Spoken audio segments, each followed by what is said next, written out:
Mis amigos, nos volvemos a reencontrar como lo hacemos todos los jueves, minutos después del mediodía, en esta oportunidad con un conjunto de armas utilizados en la Revolución Farroupilha, que el próximo viernes 20 de septiembre, se va a conmemorar un nuevo aniversario.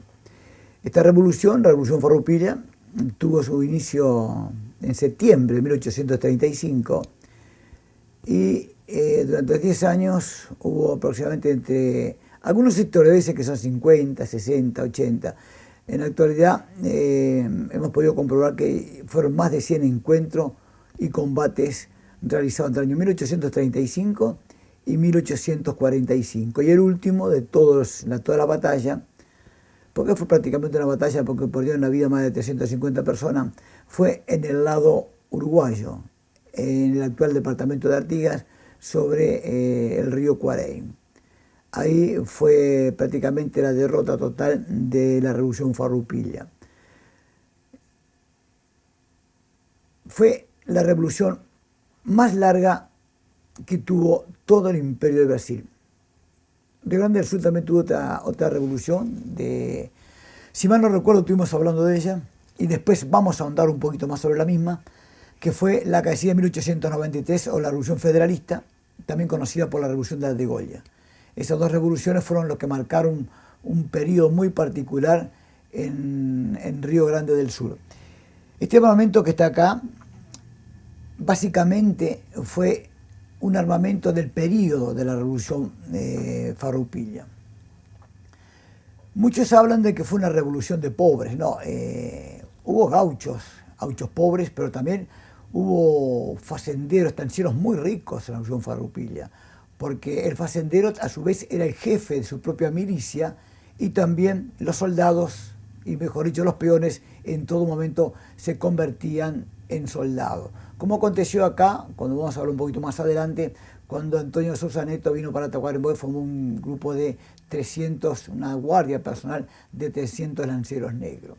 Esto que está aquí son el arma básica de la Revolución Farroupilha. Esto que está acá es una pistola inglesa, 1780, ya cuando los ingleses llegaron al Río de la Plata, ya estas pistolas casi que podríamos decir eran obsoletas. Ya aunque el sistema de chispa era el mismo, pues ya tenía otros avances tecnológicos que no lo tenía esta pistola, de un calibre muy grande, muy grueso. Es una pistola hermosísima, fue utilizada tanto con la infantería como la marina inglesa, y se dispara de la siguiente forma. Aquí en la boca del percutor va una piedra,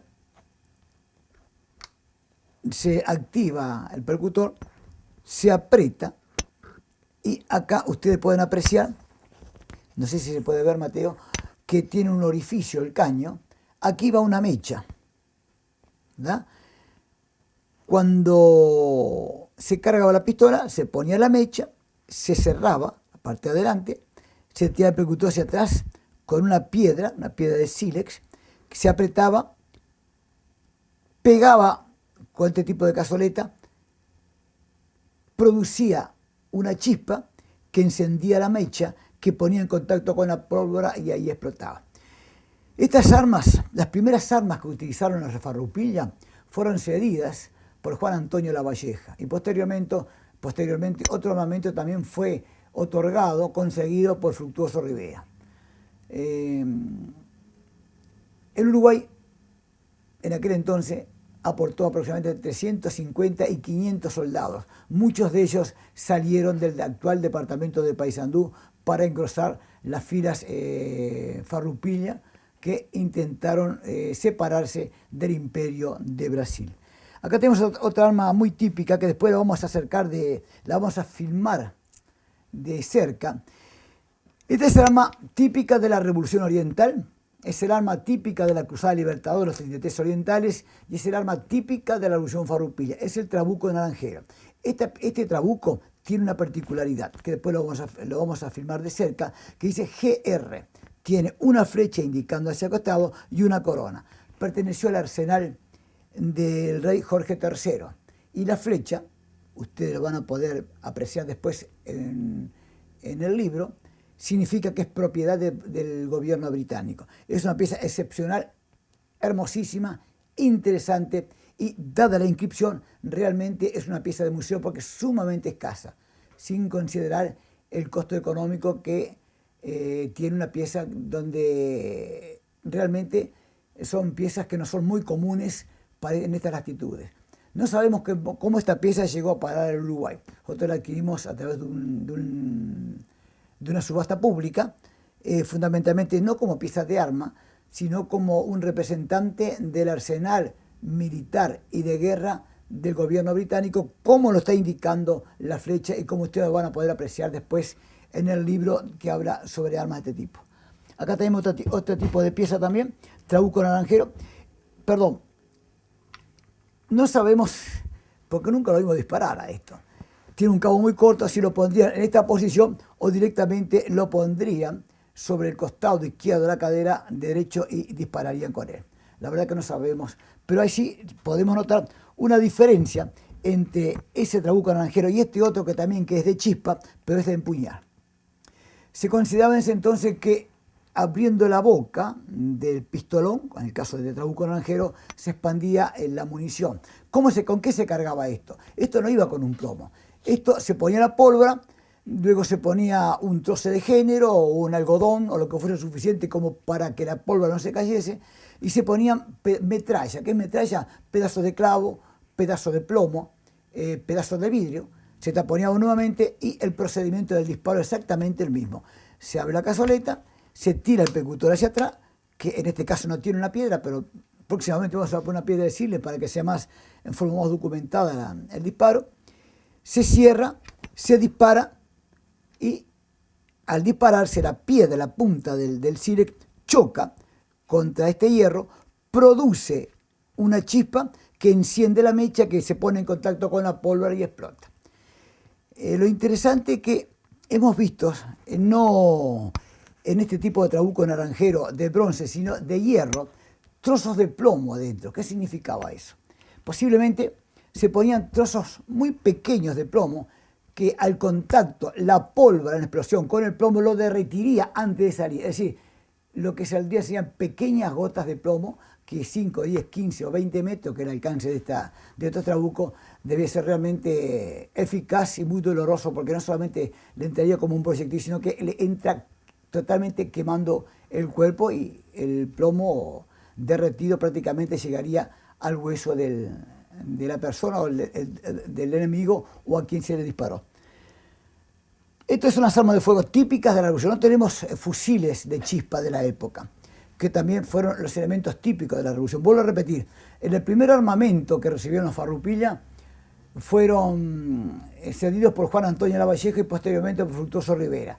El armamento en general, como el imperio dominaba todos los puertos, todo el acceso a los puertos, entraba por Montevideo.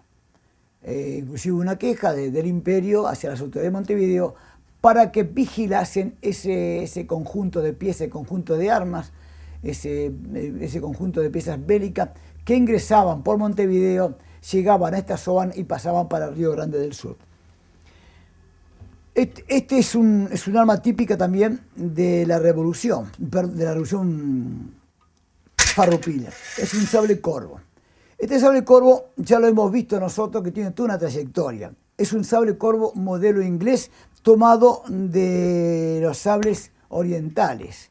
Y quien tomó este primer ejemplo, creo haberlo dicho ya, fue Napoleón cuando peleaba contra los mamelucos y vieron los tremendos tajos que producía un golpe de un sable mameluco muy curvo sobre los soldados franceses. Lo tomaron y posteriormente también los ingleses. A tal punto y tanta influencia tuvo el sable curvo, ancho y pesado que Juan Antonio Lavalleja, Fructuoso Rivera y Manuel Oribe tuvieron sables modelos a la mameluco.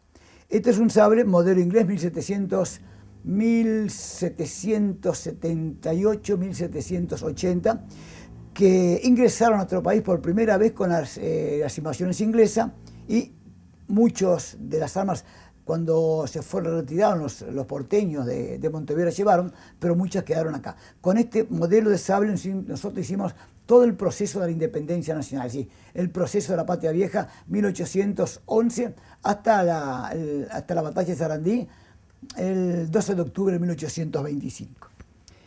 Este que está aquí, sí, ya es del periodo farroupilha típico, es un sable de la caballería imperial de don Pedro II, ustedes van a poder apreciar posteriormente, que tiene el grabado Pedro II, emperador de Brasil, y que realmente es una joya.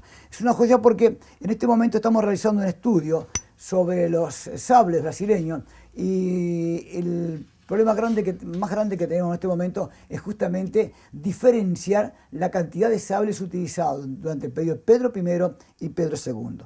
Es un sable típico de la caballería que formó parte de la caballería, de la infantería brasileña, hasta la creación de la República en el hermano país de Brasil.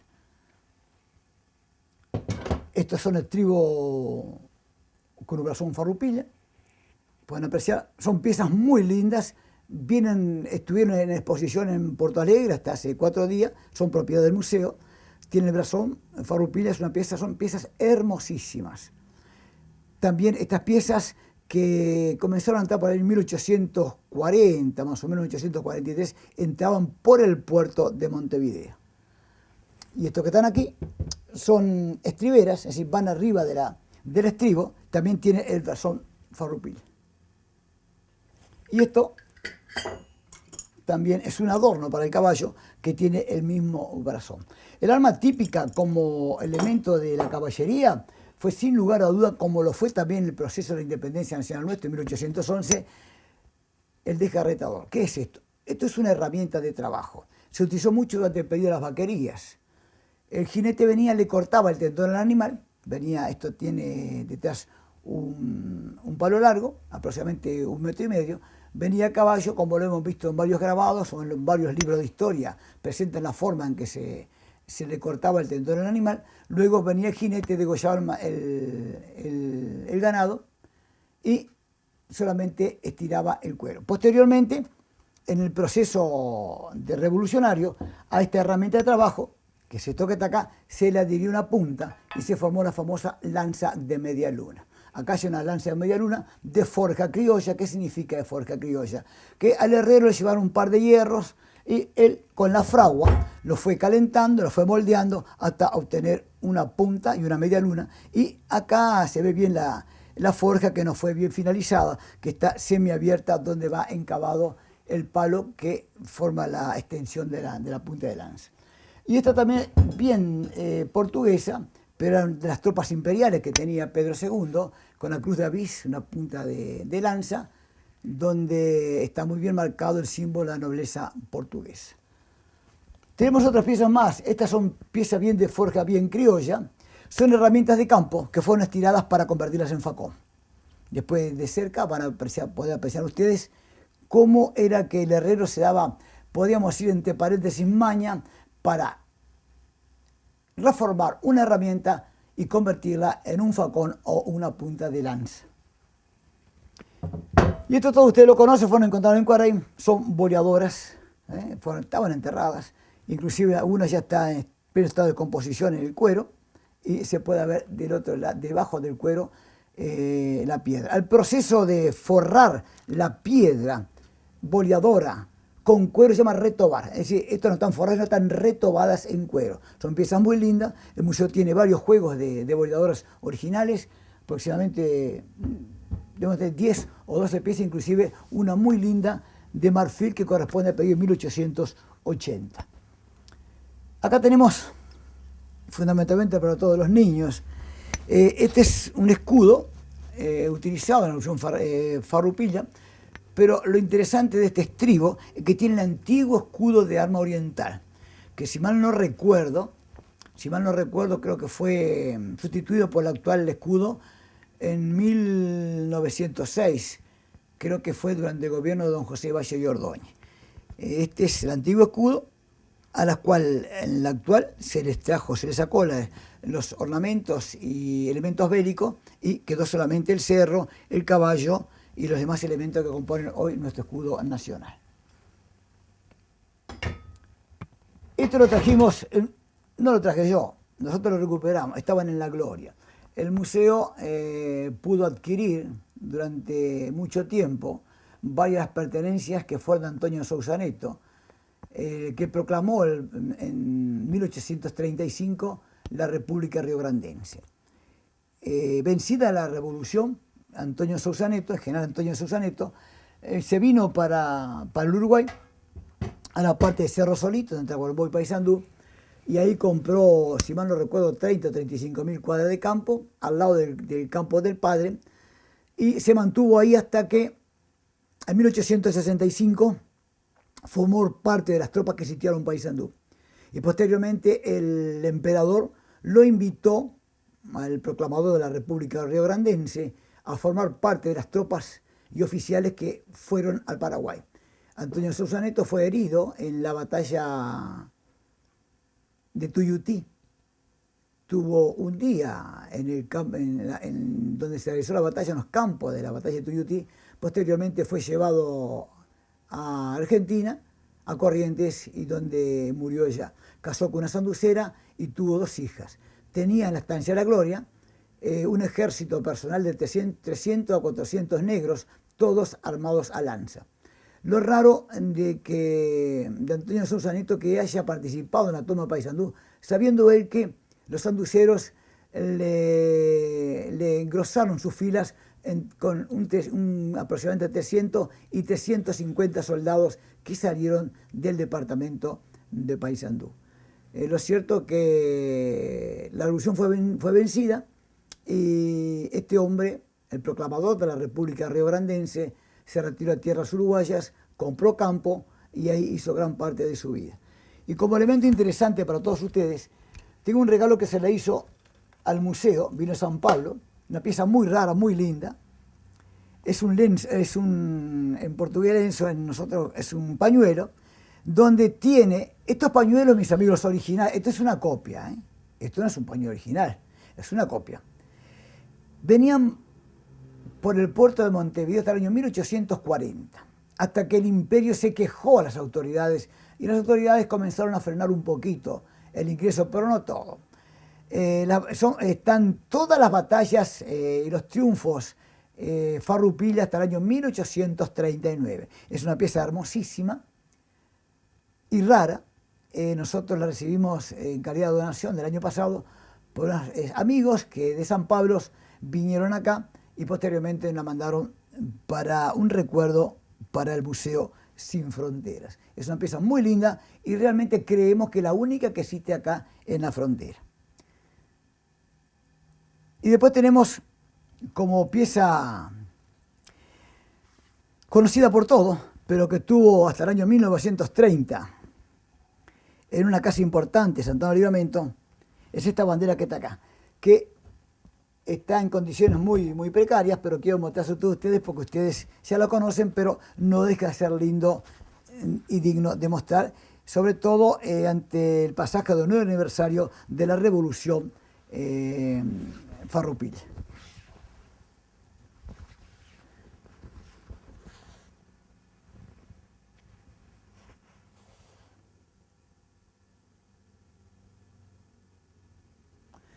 Nosotros la recuperamos. Esta estuvo durante muchísimo, más de 30 años en un baúl. Pensé que cuando la iban a dar iba a estar en condiciones catastróficas, pero no, se mantuvo bien y hoy forma parte del acervo del Museo Sin Frontera, como varias banderas que tenemos de diferentes países del Uruguay. Bueno, mis amigos, esto ha sido todo por hoy. El próximo jueves vamos a ver medallas y condecoraciones de la Revolución Farroupilha.